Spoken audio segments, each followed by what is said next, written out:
Este video lo presentamos por petición de varios de nuestros seguidores y para contribuir a hacer justicia a nuestros queridos amigos de Pasto, donde tengo varios y muy queridos amigos y veo que también muchos suscriptores. Este es, y lo digo sin temor a equivocarme, el asunto más polémico y más delicado de la historia de Colombia, el más difícil de tratar, porque es que estoy cometiendo la osadía de acusar a nadie menos que al propio libertador Simón Bolívar de ser el responsable de uno de los episodios más dantescos de nuestra historia. Y vaya que esta ha sido muy, pero muy violenta.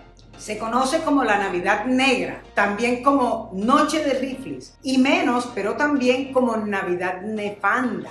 Es el peor de todos los episodios de nuestra independencia, aunque ocurrió cuando ya se había iniciado oficialmente la República, porque la independencia definitiva se había declarado 3 años antes, con el triunfo de la batalla en el puente de Boyacá. Pero Pasto seguía siendo un reducto realista, terriblemente incómodo, ya que para Bolívar era la puerta hacia el sur. Era un punto estratégico para acceder al estado de Quito y fundamental además para enfrentar al ejército real del Perú, que aún estaba en manos de la corona española, y así se mantuvo hasta la victoria en Ayacucho el 9 de diciembre de 1824. Sobre los indígenas de Pasto, cabe decir que no todos y no siempre fueron realistas, pues en 1805, antes del Florero de Llorente y hasta de la Junta de Cartagena, en Guaitarilla y en Túquerres hubo una rebelión de indígenas en contra de la corona, en la que asesinaron a unos hermanos descendientes de encomenderos, que seguro no fue por estar consintiendo a los indígenas, a pesar de que algunos dicen que fue leyenda y otros sostienen que fue realidad, pero ni siquiera figura en internet. Claro, no conviene para mantener el estereotipo de tontos que le han chantado a los pastuzos, pero eso será materia de otro video porque los pastuzos lo merecen. Aunque es cierto que buena parte de la provincia de Pasto estaba poblada por indígenas, mayoritariamente, estos naturales se sentían protegidos en la propiedad de sus tierras y en sus tradiciones por las leyes de Indias y por la autoridad del rey, por lo que después de la primera independencia de 1810, la población se armó para ayudar a restaurar el imperio de la monarquía. Formaron milicias integradas principalmente por indígenas y negros, sin la ayuda de la corona porque ésta en ese momento agonizaba defendiéndose ¿de qué? Pues de la invasión de Napoleón. La posición de los pastuzos molestaba mucho al nuevo gobierno republicano, para el que la ciudad se había convertido en un verdadero incordio. Fue así como comenzaron a surgir voces pidiendo masacrar a todos los pastuzos, lo que absurdamente en la concepción jacobina de algunos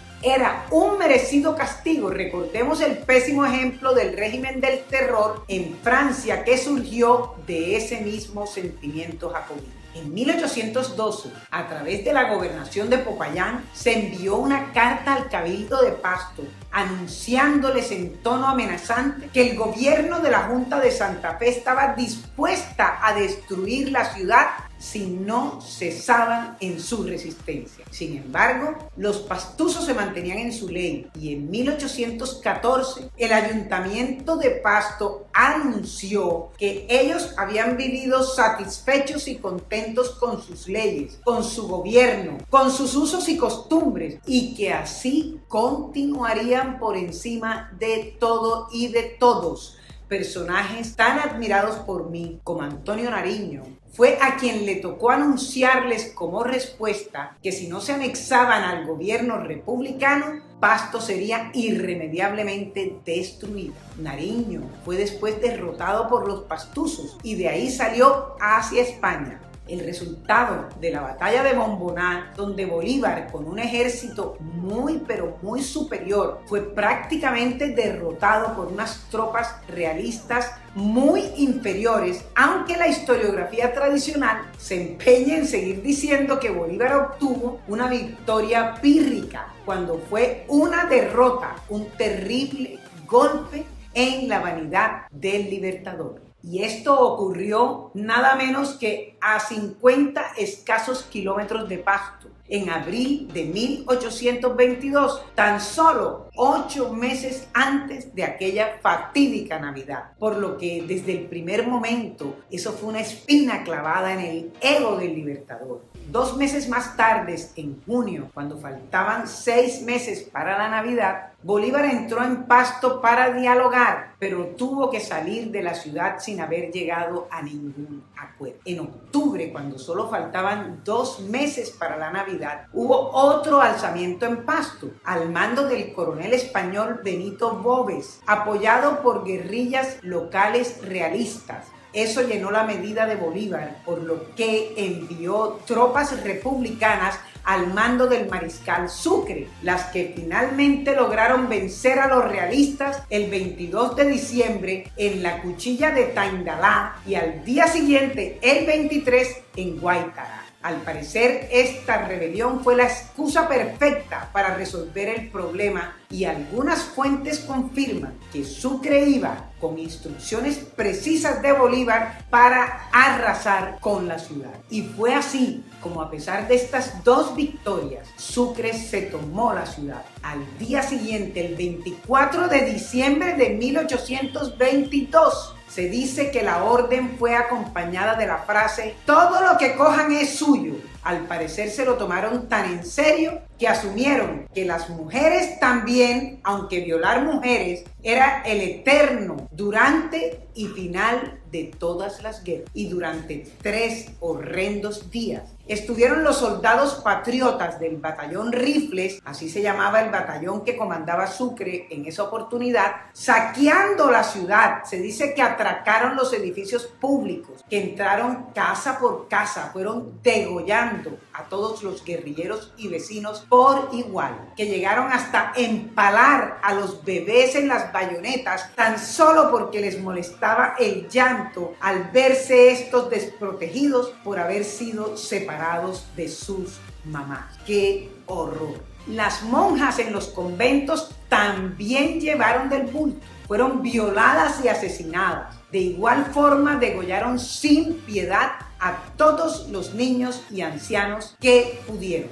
Profanaron las iglesias, robaron todo lo que pudieron, destruyeron los archivos públicos y los libros parroquiales, dejando a la ciudad sin memoria. Entraron a caballo en la iglesia de San Francisco y asesinaron a cada uno de los que se habían refugiado adentro, que se creían a salvo por estar dentro de la casa de Dios. Lo mismo pasó en las iglesias de Santiago, San Juan, San Andrés, Taminanguito y San Sebastián. Fue una orgía de sangre y respetando el fervor religioso de los pastusos. En todos los templos, después de la cruenta degollina, entraba la caballería para saquear todos los objetos sagrados que les parecían de algún valor. Cargaron hasta con las imágenes religiosas. Degollaron a familias enteras de las que no quedó ni el recuerdo. Mientras unos se les enfrentaban, otros se les rendían, pero igual los degollaban sin ninguna consideración. Así asesinaron a más de 400 civiles, hombres, mujeres, ancianos y niños, que representaban una cuarta parte de la población, en medio de un monstruoso aquelarre de muerte, exterminio y rapiña. Hay muchísimas anécdotas que no quiero incluir porque se trata de dar a conocer o repasar episodios, pero no contar todas las asquerosas brutalidades que ocurrieron durante esos 3 horrendos días que han conmovido mi alma profundamente. Se dice que al salir de la ciudad dejaron regados unos 500 cadáveres, la mayoría degollados. El olor a podrido era insoportable, pero nadie se atrevía a salir a enterrar a sus propios muertos por temor de ser asesinado. Se dice que el entonces coronel José María Córdoba, desde el primer momento, miraba aterrado el enorme error histórico que se estaba cometiendo. Estaba tan aterrado que le pidió a Sucre detener la masacre. Fue tal su insistencia que tan solo al tercer día Sucre le ordenó suspender él mismo el horrible genocidio. Cabe anotar que en 1820 el gobierno había suscrito un tratado de armisticio y regularización de la guerra, en el que se consagraba que en los sitios ocupados por tropas tenían que tratar bien a la población y respetar, óiganlo bien, respetar sus derechos.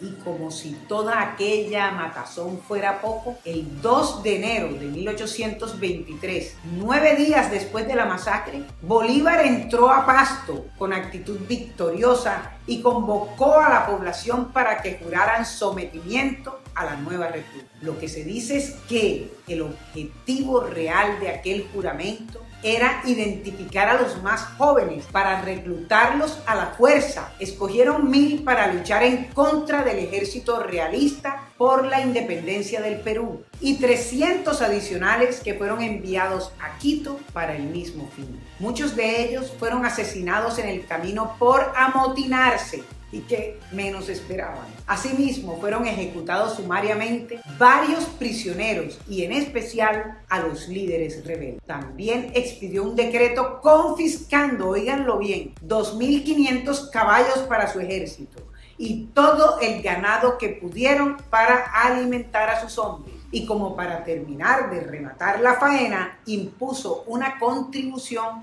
de 30.000 pesos a la ciudad destinada a fortalecer al ejército libertador. ¿Cómo explicar esto que se ha calificado como una terquedad extrema de los pastusos? Lo primero es la fuerte cultura religiosa española que imperaba en Pasto. Lo segundo es que a Pasto se le impuso una cultura cuasi medieval que afianzó el concepto español de la verticalidad del poder mezclado con el derecho divino de los reyes, según el cual el poder del rey viene de Dios. Tercero, esa bondad muy ingenua de los indígenas en su relación con el patrón amo que los convirtió en sometidos y en sirvientes. Algunas fuentes se limitan a decir que el apego a sus tradiciones podría explicarse por su aislamiento geográfico, por ser de difícil acceso al estar entre montañas, o a la manipulación de algunas élites herederas de conquistadores y de hidalgos sin mayores explicaciones. Pero todo esto unido explica culturalmente la defensa del discurso patriarcal y por qué una población mayoritariamente indígena defendía a su rey a ultranza. Lo que sostienen los historiadores que han estudiado a fondo este periodo es que Pasto no estuvo en contra de Bolívar, pero eso sí, estuvo en contra de los horrores cometidos por el batallón Rifles durante aquella horrenda e infausta masacre. Tan marcados están estos hechos en la mentalidad de los pastusos que cuando se quiere significar una cruenta catástrofe, en Pasto se usa la expresión el tiempo de los Rifles. En una carta dirigida por Bolívar a Santander, fechada el 30 de enero de 1823, el Libertador escribió: el famoso Pasto, que suponíamos tan abundante de medios, no tenía nada que valiera un comino, ya está aniquilado sin mucho empeño. Y como la historia la escriben los vencedores, todo quedó de ese tamaño y estos luctuosos hechos son prácticamente desconocidos en el resto del país. Bueno amigos, hasta aquí esta nefanda historia sobre la Navidad Negra de Pasto o Noche de Rifles. Nos encantaría conocer tu opinión sobre esta crónica abajo en los comentarios. Si te gustó esta historia, dale like y haz clic en la campanita para que sepas cuando subimos cada nuevo video. Al final te dejo 2 videos de nuestro canal. Uno sobre los asesinos del Mariscal Sucre y otro sobre las consecuencias de su magnicidio. y si aún no te has suscrito, lo puedes hacer haciendo clic en el rectángulo. Hasta pronto.